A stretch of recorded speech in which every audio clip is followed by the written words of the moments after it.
వరద కాలువలకి నీరు ఇవ్వాలని కోరుతూ జగిత్యాల మల్యాల మండల కేంద్రంలో రైతులు రోడ్డెక్కారు. వరి నాట్లు వేసే సమయం అయిపోయిందని, వర్షాలు కురవక కాలువల్లో నీళ్లు లేక వరి నారు ఎండిపోతోందని రైతులు వాపోయారు. తక్షణమే వరద కాలువల్లోకి నీరు వదలాలని వారు డిమాండ్ చేశారు.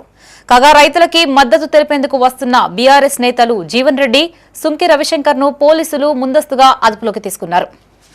జగిత్యాల జిల్లా మల్యాల మండల కేంద్రంలో రైతులు ధర్నా చేపట్టారు. కరీంనగర్ టు జగిత్యాల ప్రధాన రహదారి మల్యాల ఎక్స్ రోడ్డు వద్ద రైతు వేదిక ఆధ్వర్యంలో రోడ్డుపై బైఠాయించారు.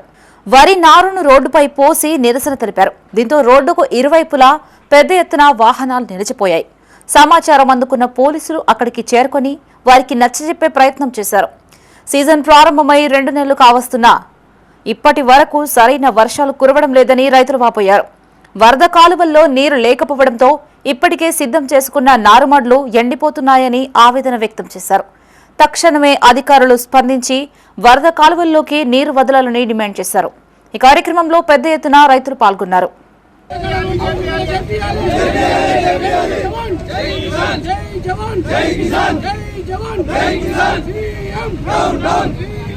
రైతుల ధర్నాకు మద్దతు తెలిపేందుకు వెళ్తున్న మాజీ ఎమ్మెల్యే సుంకి రవిశంకర్, బీఆర్ఎస్ రాష్ట్ర ప్రధాన కార్యదర్శి జీవన్ రెడ్డిని మార్గమధ్యంలో పోలీసులు అదుపులోకి తీసుకున్నారు. జీవన్ రెడ్డిని అదుపులోకి తీసుకునే క్రమంలో పోలీసులు రైతులకి మధ్య స్వల్ప తోపులాట చోటు చేసుకుంది.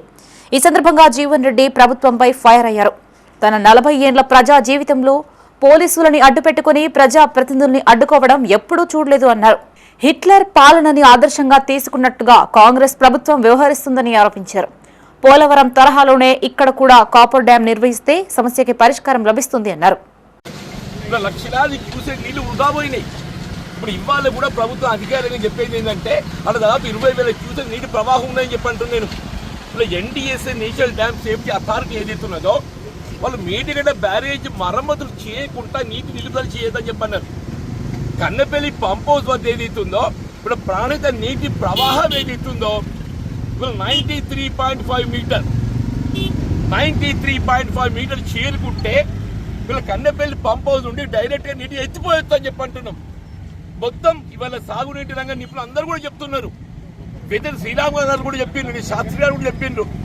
ఇలా వరదగాల్లో చూడండి ఎట్లా ఎండిపోయిందో అని చెప్పంటున్నా. ఇలా రైతులు పంట పొలాలు కాదే తాగుటా నీళ్ళు లేవు అని చెప్పండి. తాగుటా నీళ్ళు లేవు.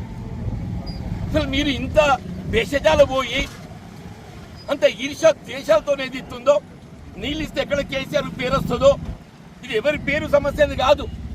రైతులకు కావాల్సి కుక్కడి నీళ్ళు కావాలని చెప్పి అంటున్నాం.